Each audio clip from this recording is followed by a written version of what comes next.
ಮನಿ attraction ಅನ್ನೋದು ನಿಜವಾಗ್ಲೂ ನಡೆಯುತ್ತಾ? ಮನಿ ಅಟ್ರಾಕ್ಷನ್ ಅನ್ನೋದು ಒಂದು ಸಪ್ರೇಟ್ ಟಾಪಿಕ್. ಮನಿ ಅಟ್ರಾಕ್ಷನ್ ಮಾಡ್ಕೋಬೇಕು ಅಂದ್ರೆ ಕೆಲವೊಂದು ಡಿಫ್ರೆಂಟ್ ಪ್ರೊಸೀಜರ್ಸ್ ಇದೆ. ಚಿಕ್ಕ ವಯಸ್ಸಿನಿಂದಾನು ಅಯ್ಯೋ ದುಡ್ಡು ಅಂದ್ರೆ ಕಷ್ಟ ಪಡ್ಬೇಕು, ದುಡ್ಡೇನ್ ಮರದಲ್ಲಿ ಬೆಳೆಯತ್ತಾ, ಈ ತರ ಹೇಳಿ ಹೇಳಿ ಏನ್ ಮಾಡ್ಬಿಟ್ಟಿರ್ತಾರೆ, ದುಡ್ಡು ಅಂದ್ರೆ ಕಷ್ಟ ದುಡಿಯೋದು ಅನ್ನೋದು ನಮ್ಮ ಡೀಪ್ ಸಬ್ ಕಾನ್ಶಿಯಸ್ ಒಳಗಡೆ ಕುತ್ಕೊಂಡ್ಬಿಟ್ಟಿರುತ್ತೆ. ಈಗ ಸುಮಾರಷ್ಟು ಸೋಷಿಯಲ್ ಫೋರಮ್ಸ್ಗಳಲ್ಲಿ ಎಲ್ಲಿ ನೋಡಿದ್ರು ಭವಿಷ್ಯದ ಬಗ್ಗೆ ಕೇಳೋದು, ನಾನು ನೋಡ್ತಿರೋದು ಒಂದೇ ಕ್ವಶನ್, ಈ ಮನಿ ಅಟ್ರಾಕ್ಷನ್ ಹೇಗೆ ಅಂತ. ಮನಿ ಅಟ್ರಾಕ್ಷನ್ಗೋಸ್ಕರನೇ ಕೆಲವೊಂದು ಕ್ರಾಶ್ ಕೋರ್ಸ್ ಇದೆ, ತುಂಬಾ ಜನ ಅದ್ರದ್ದು ಕ್ಲಾಸಸ್ ತಗೋತಾರೆ, ಅಂಡ್ ತುಂಬಾ ಜನ 699 ಓನ್ಲಿ 999 ಓನ್ಲಿ ಬಿಸ್ನೆಸ್ ಆಗ್ಬಿಟ್ಟಿದೆ. ಮನಿ ಮೇಕಿಂಗ್, ಮನಿ ಅಟ್ರಾಕ್ಷನ್ ನ ದುಡ್ಡು ಕೊಟ್ಬಿಟ್ಟೆ ಕಲ್ತ್ಕೋಬೇಕು, ಹಾಗಾಗ್ಬಿಟ್ಟಿದೆ ಪರಿಸ್ಥಿತಿ. ಈ ಮನಿ ಅಟ್ರಾಕ್ಷನ್ ಅನ್ನೋದು ನಿಜವಾಗ್ಲೂ ನಡೆಯುತ್ತಾ? ಮನಿ ಅಟ್ರಾಕ್ಷನ್ ಅನ್ನೋದು ಒಂದು ಸಪ್ರೇಟ್ ಟಾಪಿಕ್. ಓಕೆ. ಅದು ಟ್ಯಾರೋನಲ್ಲಿ ನಮ್ಗೆ ಏನ್ ಗೊತ್ತಾಗುತ್ತೆ, ಓಕೆ ಈ ಪರ್ಸನ್ ಹತ್ರ ಮನಿ ಬರುತ್ತಾ ಅಥವಾ ಮನಿ ನಿಲ್ಲುತ್ತಾ, ಓಕೆ. ಈ ಕ್ವಶನ್ಸ್ ನ ಮಾತ್ರ ಕೇಳ್ಬೋದು ಟ್ಯಾರೋಗೆ. ಹ್ಮ್. ಆದ್ರೆ ಅವರು ಮನಿ ಅಟ್ರಾಕ್ಷನ್ ಮಾಡ್ಕೋಬೇಕು ಅಂದ್ರೆ ಕೆಲವೊಂದು ಡಿಫ್ರೆಂಟ್ ಪ್ರೊಸೀಜರ್ಸ್ ಇದೆ. ಅದನ್ನೇ ನಾವು ಮನಿ ಮ್ಯಾನಿಫೆಸ್ಟೇಷನ್ ಅಂತ ಜನರಲ್ ಆಗಿ ಹೇಳ್ತೀವಿ. ಓಕೆ. ಸೊ ಹೇಗೆ ಮನಿ ಮ್ಯಾನಿಫೆಸ್ಟೇಷನ್ ವರ್ಕ್ ಆಗುತ್ತೆ ಅಂತಂದ್ರೆ, ಒಂದು ದುಡ್ಡಿನ ಮೇಲೆ ನಮಗೆ ಸಬ್ ಕಾನ್ಶಿಯಸ್ಲಿ ಏನ್ ಫೀಡ್ ಆಗಿರುತ್ತೆ ಅನ್ನೋದು ಮ್ಯಾಟ್ರ್ ಆಗುತ್ತೆ. ಇವಾಗ ಉದಾಹರಣೆಗೆ ನಮ್ಗೆ ಚಿಕ್ಕ ವಯಸ್ಸಿನಿಂದಾನು ಅಯ್ಯೋ ದುಡ್ಡು ಅಂದ್ರೆ ಕಷ್ಟ ಪಡ್ಬೇಕು, ದುಡ್ಡೇನ್ ಮರದಲ್ಲಿ ಬೆಳೆಯತ್ತಾ, ಈ ತರ ಹೇಳಿ ಹೇಳಿ ಏನ್ ಮಾಡ್ಬಿಟ್ಟಿರ್ತಾರೆ, ದುಡ್ಡು ಅಂದ್ರೆ ಕಷ್ಟ ದುಡಿಯೋದು ಅನ್ನೋದು ನಮ್ಮ ಡೀಪ್ ಸಬ್ ಕಾನ್ಶಿಯಸ್ ಒಳಗಡೆ ಕುತ್ಕೊಂಡ್ಬಿಟ್ಟಿರುತ್ತೆ. ಕರೆಕ್ಟ್. ಇವಾಗ ಏನಾಗುತ್ತೆ, ನಾವು ಬೆಳೀತಾ ಬೆಳೀತಾನು ಓ ದುಡ್ಡು ಅದನ್ನ ಹೆಂಗ್ ನೋಡ್ತೀವಿ ಅಂದ್ರೆ ಒಂಥರ ಡೆಸ್ಪರೇಟ್ ಆಗಿ ಅಯ್ಯೋ ಅನ್ನೋ ತರ ನೋಡ್ತೀವಿ. ಸಿ, ದುಡ್ಡು ಅನ್ನೋದು ಒಂದು ಎನರ್ಜಿ. ಇವಾಗ ಹೆಂಗೆ ನಮ್ಮಲ್ಲಿ ಒಂದು ಶಕ್ತಿ ಇದೆ, ಅದೇ ತರ ದುಡ್ಡಿಂಗೂ ಒಂದು ಚೈತನ್ಯದ ಒಂದು ಫ್ರೀಕ್ವೆನ್ಸಿ ಇದೆ. ಆ ಫ್ರೀಕ್ವೆನ್ಸಿ ತುಂಬಾ ಹೈ ಲೆವೆಲ್ ಅಲ್ಲಿ ಇದೆ.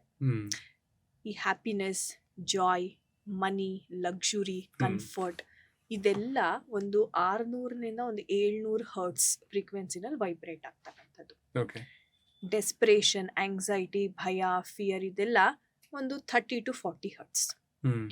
ನಾವೇನಾದ್ರೂ ಈ ಲೋ ಫ್ರೀಕ್ವೆನ್ಸಿನಲ್ಲಿದ್ರೆ ಆ ಹೈ ಫ್ರೀಕ್ವೆನ್ಸಿ ನಮಗೆ ಅಟ್ರಾಕ್ಟ್ ಆಗಲ್ಲ. ಇದೇ ಬೇಸಿಕ್ ಕಾನ್ಸೆಪ್ಟ್. ಯಾಕೆ ಮನಿ ಅಟ್ರಾಕ್ಟ್ ಆಗಲ್ಲ, ದುಡ್ಡು ನಿಲ್ಲಲ್ಲ?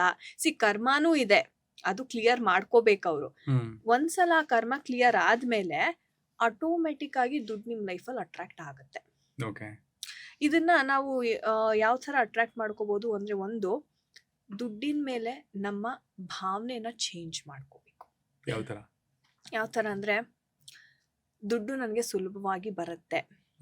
ಇವಾಗ ನೋಡಿ, ಕೆಲವರು ಆಟೋನಲ್ಲಿ ಹೋಗ್ತಾರೆ ಅಥವಾ ಏನೋ ರೆಸ್ಟೋರೆಂಟ್ ಚೇಂಜ್ ಇಸ್ಕೋತಾರೆ, ₹1 ಬಿಡಲ್ಲ. ಅಯ್ಯೋ ₹1 ಏನ್ ಗಿಡದಲ್ಲಿ ಬೆಳೆಯುತ್ತಾ, ₹1 ಕೊಡಿ ಚೇಂಜ್ ಅಂತ ಬಲವಂತವಾಗಿ ಇಸ್ಕೋತಾರೆ. ಸೊ ಇದೆಲ್ಲ ಒಂಥರ ಪುವರ್ ಮೆಂಟಾಲಿಟಿ. ಇವಾಗ ನನ್ನ ಹತ್ರ ಇಲ್ಲ, ಅದಕ್ಕೆ ಅಲ್ವಾ ನಾನು ಬೇಡ್ತಾ ಇರೋದು.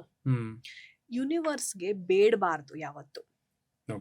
ಯೂನಿವರ್ಸ್ ಏನ್ ನೋಡುತ್ತೆ ಅಂತಂದ್ರೆ, ನಿನ್ನಲ್ಲಿ ಅದು ತುಂಬಿದ್ಯಾ, ಹಣ ತುಂಬಿದ್ಯಾ, ಇನ್ನೂ ಜಾಸ್ತಿ ಕೊಡುತ್ತೆ. ನೀನ್ ಏನಾದ್ರು ಎಂಪ್ಟಿನೆಸ್ ನ ಕಂಡ್ಕೊಂಡೆ, ಅಯ್ಯೋ ದುಡ್ಡು ಈ ತರ ಡೆಸ್ಪರೇಟ್ ಆದ್ರೆ ಅದು ಇನ್ನಷ್ಟು ದಾರಿಗಳು ನಿಮ್ಗೆ ದುಡ್ಡು ಕಳ್ಕೊಳಕ್ಕೆ ಯೂನಿವರ್ಸ್ ಕಳ್ಸುತ್ತೆ.